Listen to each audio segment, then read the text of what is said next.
le due amiche che si trova a ciacuar fuori così, di più del meno. Marisa, ho contarti una roba, ho un segreto da contarti. Sì, qua, dimmi.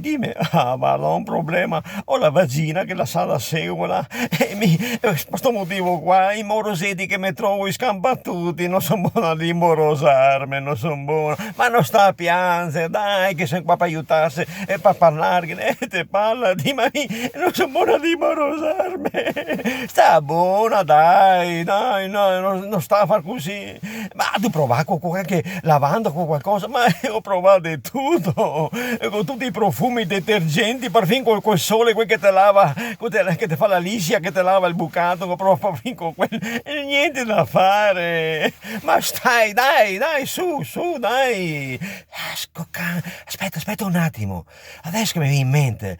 Un collega de moroso, là il problema che non sente, non ha aiutori, là che il problema lì che le danno tanto che lo ha, che adesso mi viene in mente, lui può essere un'alternativa di presentarti, non sente gli odori, proprio anche con quelli se vuole farmi conoscere, e te vede che fa conoscere sto ragazzo, sto fiol, e che fa conoscere, va fuori insieme, va a mangiare fuori, davanti in trio, dopo un periodo te vede che lui la invita su un appartamento da lui, e lì davanti a televisione, comincia a vedere la televisione, lei si tocca, si palpa, si brassa, e te vede che finisce tutti e due in letto, e li spogliati tutti e due nudi, te vede che lui è a quelle gambe verde, e lui fa così.